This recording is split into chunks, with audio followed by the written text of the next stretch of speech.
Hi there.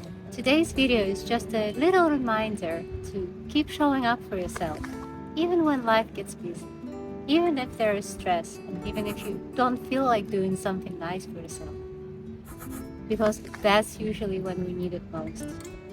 If you're new here, my name is Maria, and this is your channel for creating a calm and balanced life.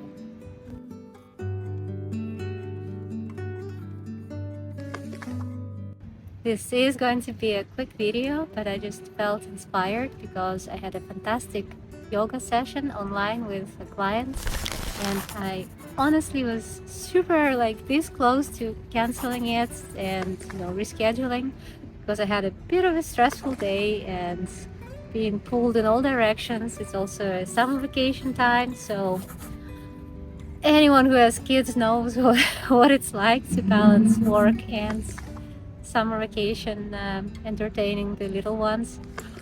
But exactly then I thought, well, my motivation was actually to show up for my clients, because I know she's been looking forward to this. It was supposed to be our first yoga session as part of the coaching, and I honestly did it mostly just for her.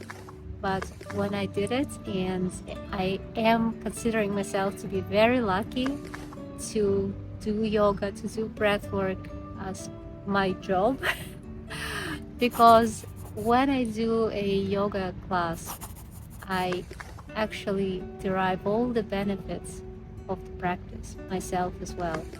And a few minutes in, I realized how much I actually needed it. Like in every chakra, I could feel like the energy started flowing and liberating, because on days when everything is too much and we're overwhelmed and we have a to-do list and everything is just so tight and scheduled, it is so important to make time. Put it in your calendar if you need to, really treat it as a priority. For me, it's also still a learning process, because I come from a lifetime of putting myself last and neglecting my own needs. But today, showing up for clients and in it showing up for myself showed me how much I need this. I need the self-care. Because the thing is that life doesn't ever really slow down unless we make space for ourselves, for slowing down. Because as long as you keep pushing and using your willpower, using your sense of duty to be everywhere all at once, life just keeps piling up more on you. People a lot of people also benefit from it, and as a rule, and people will keep piling things up, and it's your obligation to yourself to take care of yourself, to make yourself a priority, to schedule that yoga practice, to schedule this 10-minute tea time just quietly, with no phone, no scrolling, no calls, no nothing, and you will notice how much better you feel. And I know, I can't stop smiling right now, because that's what yoga does for me and to me. It just makes me very happy. It's a wonderful way to connect with my body, but also with my spirit.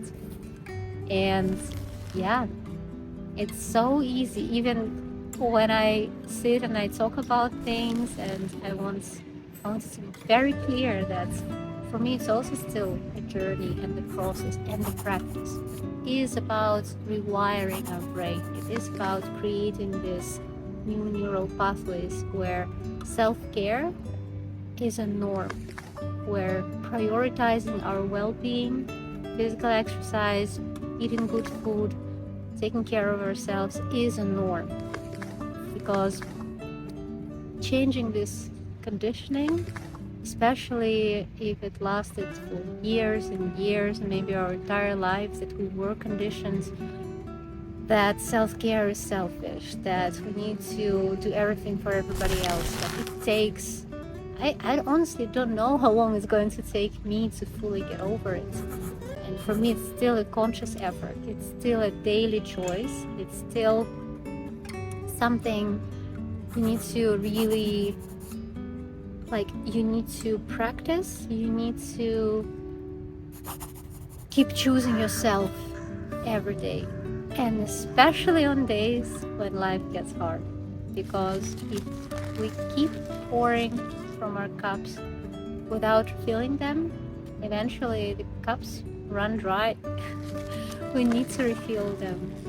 I even as a mother, I make an effort to look at it as, okay, I am going to show up as a calmer, more balanced, more patient mother for my children if I invest this 10 minutes, 20 minutes in my self-care.